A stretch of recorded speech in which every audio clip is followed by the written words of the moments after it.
The New Webster's Dictionary tells us adventure is a noun, and it defines a bold, unusual, or exciting experience. The interwebs promote adventure as a buzzword. They talk about planning your adventure, family adventure, getting one's tickets for adventure.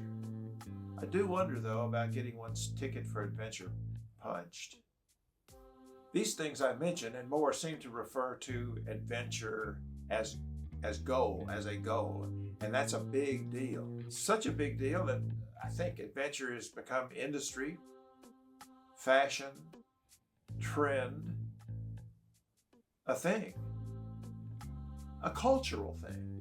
There are lists, apparently longish lists, of children who are awaiting permission to attend adventure camps.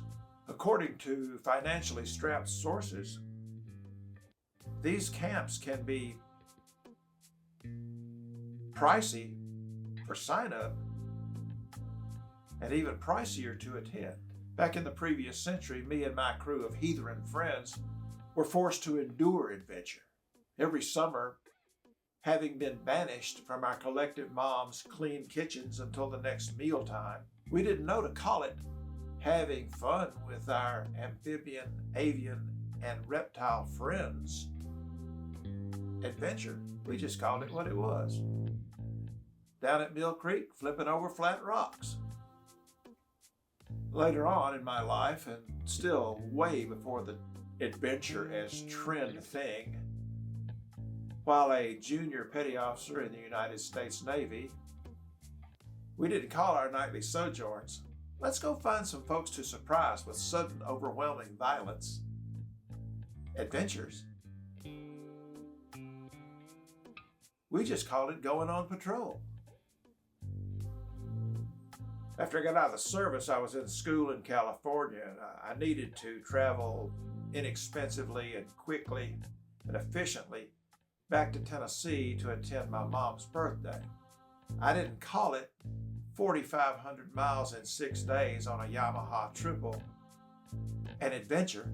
I called it what it was. I got to get home for Mama's birthday, then I got to get back here for school by next week. Road trip. Heck, if I could get credit for swimming through that East Oklahoma humidity into that West Arkansas humidity on that late June day on that 750 triple, I'd apply for freestanding adventure status on that part of the trip alone. I think what with willful branding by, say, 300 million people at any given time, adventure has become almost anything. For example, I went to a country Thanksgiving dinner with my aunts. Aunt Dot and Aunt Ruth Adventure. I got a long, long driveway. Mailbox Adventure. Dang, I hate having to mow the grass in this heat. Cold beer adventure. So maybe some adventures are worth the storytelling, and some aren't.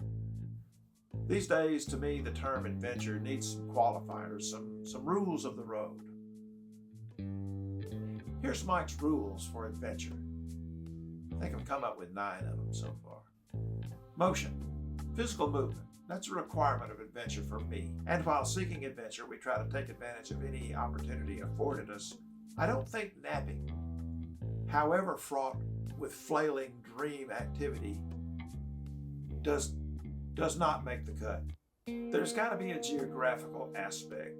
A location tells a story. The travel between locations tells it better. Kinetic tells the tale. There needs to be a visceral payout. I'm going to need some sensations back for any effort I put into this thing. Brain engagement is always a good thing. Mine is relatively smooth, so it won't require anything too intricate. A lesson or story should unfold, maybe a parable writ small, maybe an intended witticism. I guess I just want to be able to have a conversation about it. How about some risk? A little edge always makes the outing more interesting, though admittedly, from this older perspective, the edge is neither as narrow nor as sharp as in younger days. We like a dull, broad edge these days. Hopefully there's some education. Hopefully I learned something. Hopefully it's good, and hopefully it's fun. Be unstupid. Choose your adventure wisely. Can you do it? Can you do it and get home? Will there be blood? Will there be parts hanging on the outside that should be on the inside? Be unstupid. Choose your adventure wisely. And this last one, be intentional. A mindful adventure can pretty much take care of everything else on this list. Here's the thing. Adventure begets adventure. A story.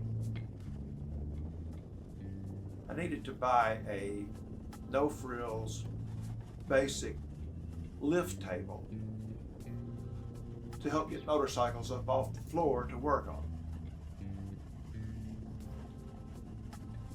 The adventure began when I decided, well, okay, I'm going to do this. Who do I see? So the adventure of finding who? Harbor Freight. Adventure of finding where? Close, so that I could go get it. Adventure to Gallatin. The adventure in real life of various locales, learning a little bit about Gallatin, Tennessee. The adventure of stuffing the crated product into the back of my F-150, the adventure of making sure that there were personnel there at the store willing to help this old man do that. There's the adventure of straps and levers and inclined planes while unloading the crated 600-pound plus lift from said pickup truck solo. Adventure.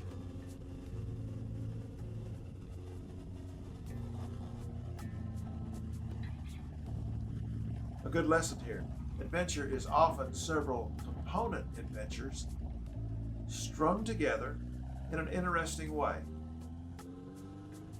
What a cool journey.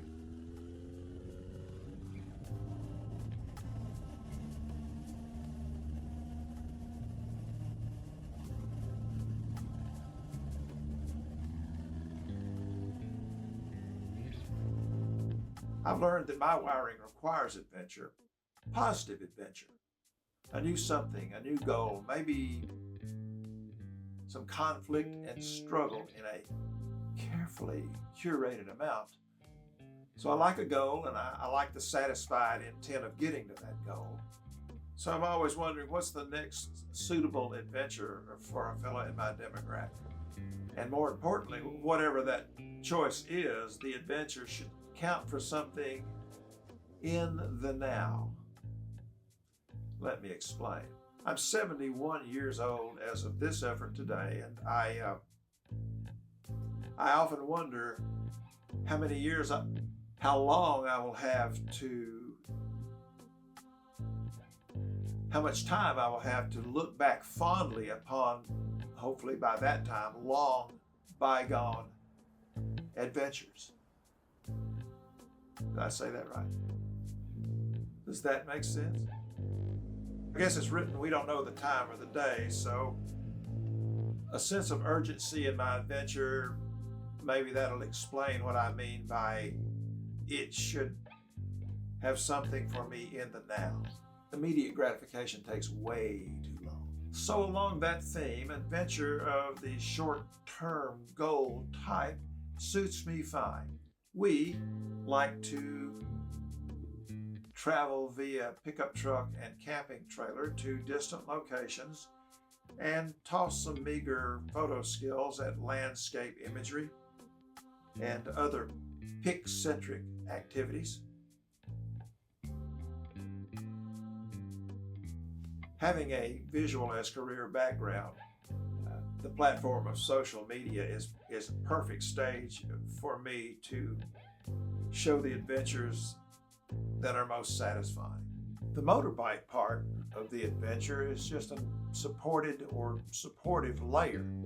I like to think the mashup of motorcycling and imagery provides me with a broad adventure horizon with more than a few options. I try to plan my adventure with as low a others to fun ratio as possible.